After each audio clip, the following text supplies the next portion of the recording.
ओं नमो भगवते वासुदेवाय। श्रीमद्भागवत दशम स्कंध द्वादश अध्याय। कृष्ण चरणे देई मन कहन्ति व्यासंक नंदन। शुकौवाच शुण परीक्ष महीपाल गोपरे शुभिला चहल। भाजिण बेनी वृक्ष पड़ी शुभिला मेघ घड़घड़ी। भूमिकंपई थरहर गोपाल होइले बाहर। बोइले एकुआरे चाही एकी शबद काहू होई। निर्घात शुभिला तो गोड़ गगने नाही मेघमाल। काहू ए शबद शुभिला जानिले अर्जुन भाजिला। तक्षणे मिलिले सकळे जामळा अर्जुनर तळे। बोलंती भाजिला केमंत पवन नाही बलवंत। शस्त्रे छेदिला नाही केही भितरे मंज किळा नाही। किंबा पडिला मही तळे बेनी अर्जुन एका बेळे। डाळ देखन्ते एक एक देखिले पडिछि बाळक। चकित होई कले कोळ बंधन होई अछि रोळ। हरि हरि बोल। के नारी कला एडे कर्म चिन्हिले यशोदानंदन। बाळके वृक्ष मूळे थिले गोपाळ मानंकु कहिले। यशोदारोळे बांधी गला तळे ता सुत कांदुथिला। बेनी वृक्षर मध्ये पशी रोळ से टाणीला कर्षी। वृक्षे पड़िले बेगे भांगी एहार देह जहू लागी। बेनी पुरुषे एही वृक्षे बाहर होइले प्रत्यक्षे। तेजे गंजंती निशाकर एहार पादे देई शिर। किकी बोइले तान जानी उत्तरे गले एही क्षणी। शुणी हसिले गोपलोके बोलंती एक कुआरे के। बाळ वचन काहीं सत्य माया मोहिले गोपीनाथ। बंधन कटी भागु फेई नंदर कोळे देले नेई। शुणी मिलिले नंद नारी कृष्णंकु आनी कोळ करी। ग्रह संकीते ब्रज बाली कृष्णंकु कले निउछाली। आनंद कले गीत गाई कृष्ण नाचंती ताली देई। गोपी बोलंती कृष्ण शुण घर भितरु आण माण। पांडोई कठाऊ मशुणी आण तु दूधर दुहुणी। शुणी गोविंद घरे जाई आणंती कंधे सिरे देई। थोई करंती कौतुक आहुरी आनी बई देख। भक्त जनंकु सुफल गोपे देखंती नंदबाळ। भक्त जने द्यंती देखा गोपे अइला कोळी बिका। डाकई कोळी कोळी बाणी कृष्ण धाइले ताहा शुणी। बसन नाही कटी भागे मिलिले धान राशि लागे। धान आंजोळी पेटे देई बेगे धाइले भावग्राही। मिलिले कोळी बिका लागे माण पातिला देखी बेगे। कृष्णर दृष्टि अछि फळे धान पड़िला सबु तळे। तक्षणे झाड़ी बेनी कर आंजोळी कले दामोदर। कर पुराई देला फल बोलंती प्रभु चक्रधर हरि हरि बोल। भांडे तो अछि जेते कोली टेकी चाहिले बनमाली रत्न होइला ततक्षण घरे मिलिले नारायण। एबे हो शुण नरनाथ कृष्णर बालक चरित गोकुल मध्य एक नदी बहई वृंदावन भेदी से नदी तीरे एक दिने राम गोविंद तोष मने खेलंती नाना कुतूहले गोप बालक गण मेले उच्छुर देखी रोहिणी चंचले गले पुत्रे आनी डाकंती मधुर वचने गोविंद न शुणंती कर्णे कोपे रोहिणी बाहुडिला यशोदा छामुरे कहिला शुणी यशोदा गला खरे कृष्ण देखिला नदी तीरे पुत्रर स्नेह माया मोहे तन जुगलु क्षीर बहे कृष्ण कमल मुख चाही डाकई अंगुली देखाई आस मो तात पिय स्तन्य श्रमे आकुल तो वदन भोजन होइला उच्छुर आस तु बेगे जीवा घर।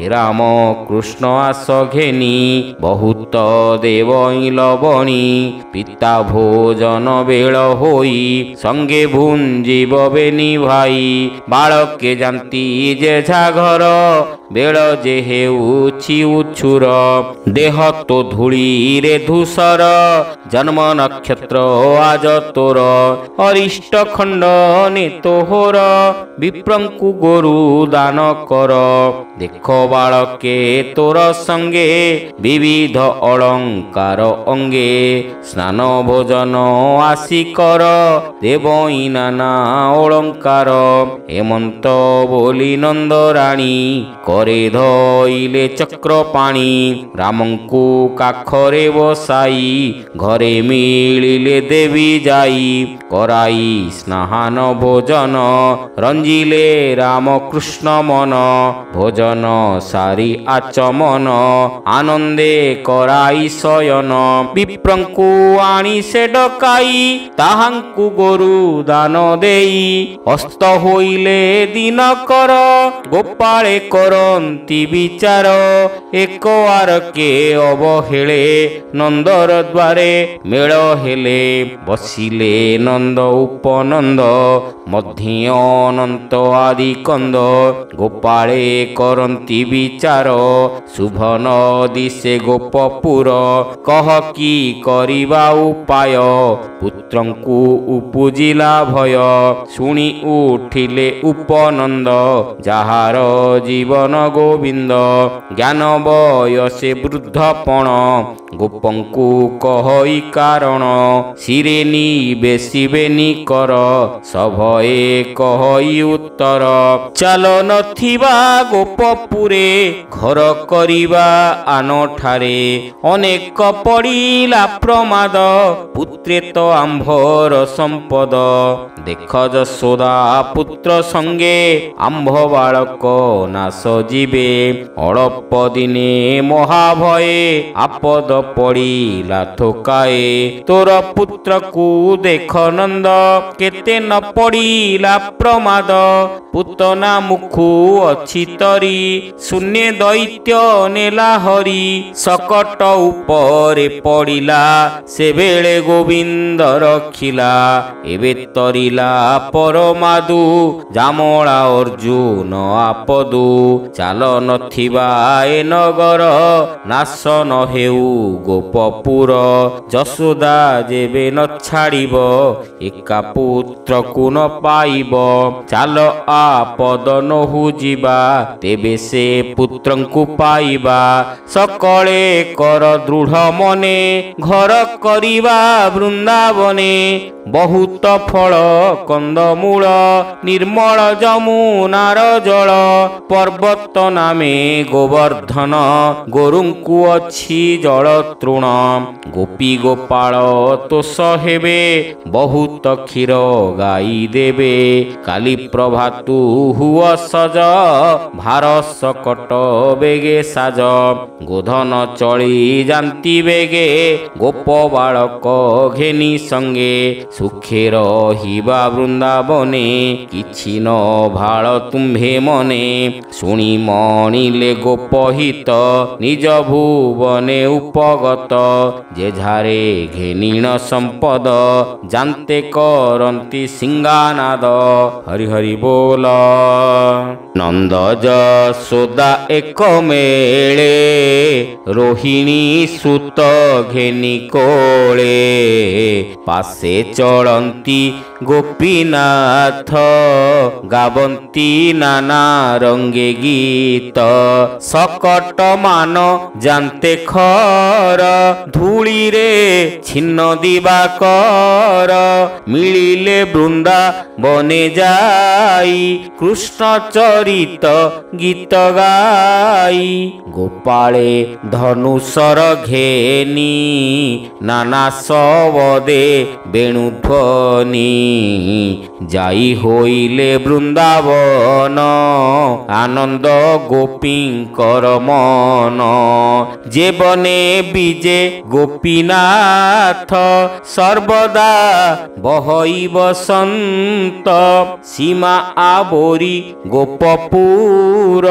ଯେଝାରେ ତୋଳିଲେ ମନ୍ଦିର ଗ୍ରାମର ମଧ୍ୟେ ନନ୍ଦ ଘର ଜହିଁ ବିଜୟ ଦାମୋଦର କୃଷ୍ଣ ଦେଖିଲେ ଗୋବର୍ଦ୍ଧନ ଯମୁନା ନଦୀ ବୃନ୍ଦାବନ ଦେଖି ସାନନ୍ଦ ବେନି ଭାଇ ବୋଲନ୍ତି ନନ୍ଦକୁ ବସାଇ ଯେତେ ଅଛନ୍ତି ବଚ୍ଛା ଘରେ ଆମ୍ଭେ ରଖିବୁ ନଦୀ ତୀରେ ଭୋତାତ ନାହିଁ ତୁ ନ କର ବଚ୍ଛା ରଖିବୁ ଆମ୍ଭେ ତୋର ନନ୍ଦ ବୋଇଲେ ତୋଷ ହୋଇ କାଲି ହୁଁ ବଚ୍ଛା ରଖ ନେଇ ପିତାର ବଚନେ ମୁରାରି ସାନନ୍ଦେ ଚରାନ୍ତି ବାଛୁରୀ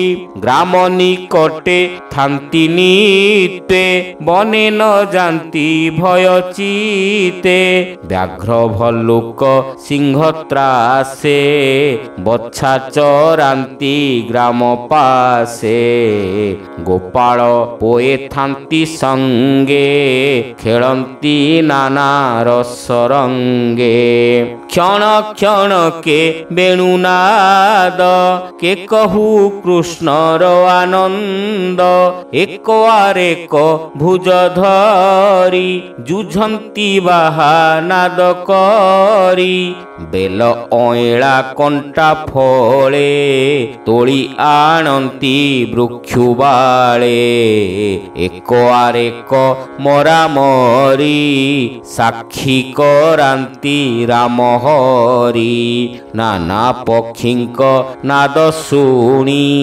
ପୋଏ ନାଚନ୍ତି ତାହା ଶୁଣି ଦିନେ ଯମୁନା ତୀରେ ହରି ଆନନ୍ଦେ ଚରାନ୍ତି ବାଛୁରୀ କଂସ ଆଦେଶେ ବଚ୍ଛା ସୁର ଆସି ମିଳିଲା ଧାତିକାର ହରି ହରି ବୋଲ କୃଷ୍ଣର ମୁଖକୁ ଚାହିଁଲା ବାଛୁରୀ ରୂପକୁ ଧଇଲା ବଚ୍ଛା ଗହଳେ ଗଲା ପଶି ରାମଙ୍କୁ ଦେଖାନ୍ତି ଶ୍ରୀ ବତ୍ସି ଦେଖ ଦୈତ୍ୟ ବଚ୍ଛା ପାଶେ ଆମ୍ଭଙ୍କୁ ମାରିବାର ଆସେ ମାୟା ବାଛୁରୀ ରୂପ ହୋଇ କହି ହସନ୍ତି ଭାବଗ୍ରାହୀ ଅସୁର ବିଚାରଇ ମନେ କୃଷ୍ଣଙ୍କୁ ମାରିବି କେଶନେ ନିକଟେ ମିଳିଲେ ମୋହର ପାଦେ କରିବି ସତ ଚୋର ତାହା ଜାଣିଲେ ନାରାୟଣ ମୋହିଲେ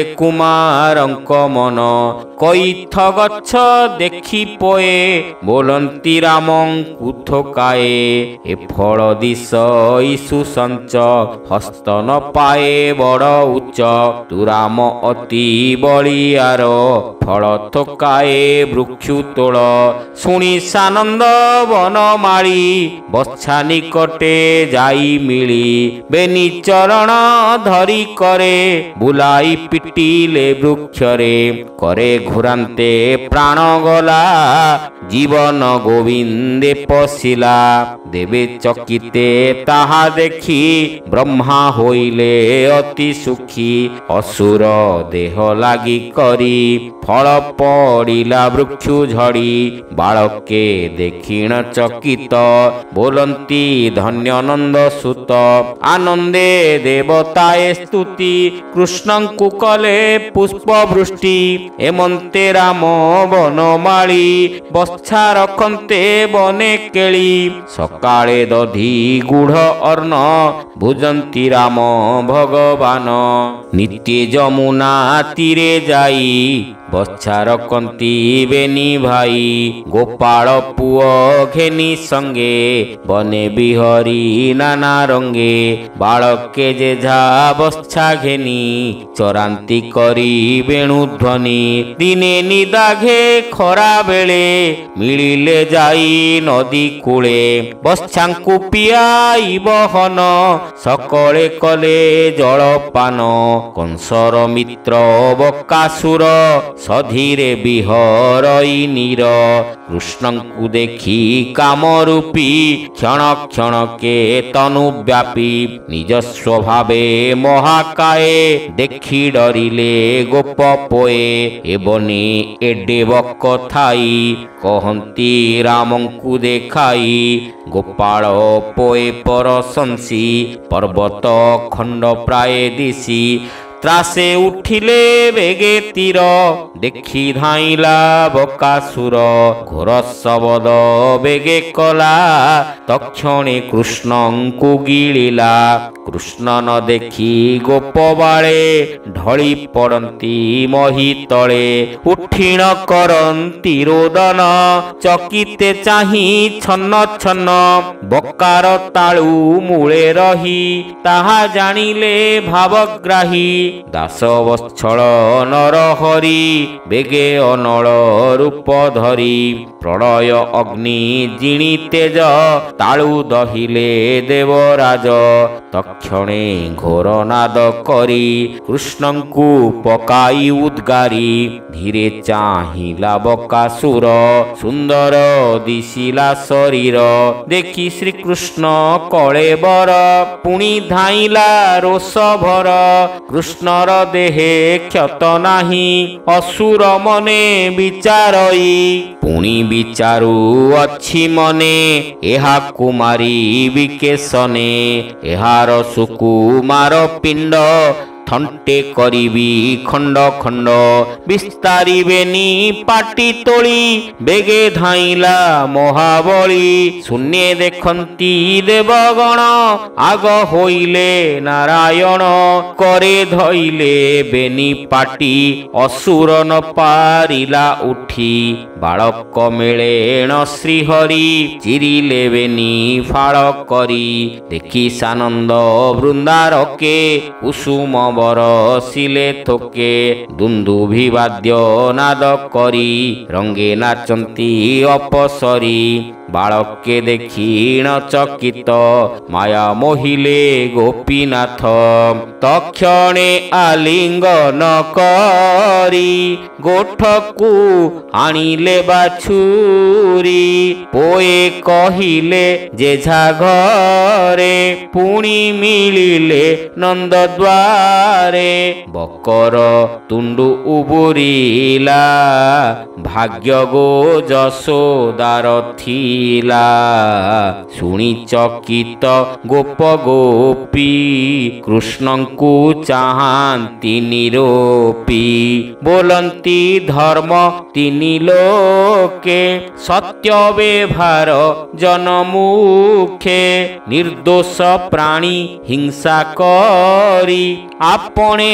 जाऊछंती मरी एपोए बालक स्वभावे एहांक ତାହାଙ୍କୁ ହିଂସନ୍ତି ଦାନବେ ତେଣୁ ହୁଅନ୍ତି ମୃତ୍ୟୁ ସଙ୍ଗ ଅନଳେ ଯେ ସନେ ପତଙ୍ଗ ପଣ୍ଡିତ ଜନଙ୍କର କଥା କେବେ ନୁହଁଇ ଅନ୍ୟଥା ଯାହା କହିଲେ ଗାର୍ଗ୍ୟ ଋଷି ରାମକୃଷ୍ଣଙ୍କୁ ପରଶଂସି ସେ କଥା ହୋଇଲା ପ୍ରମାଣ ଏହାଙ୍କୁ ରଖୁ ନାରାୟଣ ଆପଦ ଦେଖି ନନ୍ଦରାଏ ଶାନ୍ତି କରାଇଲେ ଥୋକାଏ ଗୋପେ ଗୋବିନ୍ଦ ଅଙ୍ଗ ସଙ୍ଗେ ତରିଲେ ଭବ ଜଳୁ ରଙ୍ଗେ ସେ ହରି ଚରଣେ ବିଶ୍ୱାସ କହଇ ଜଗନ୍ନାଥ ଦାସ କହଇ ଜଗନ୍ନାଥ ଦାସ ସେ ହରି ଚରଣେ ବିଶ୍ୱାସ କହଇ ଜଗନ୍ନାଥ ଦାସ ହରି ହରି ବୋଲ। ଇତି ଶ୍ରୀମଦ୍ଭାଗବତେ ମହାପୁରାଣେ ପାରମହଂସ୍ୟାଂ ସଂହିତାୟାଂ ଦଶମସ୍କନ୍ଧେ ବକାସୁରବଧେ ନାମ ଦ୍ୱାଦଶ ଅଧ୍ୟାୟ।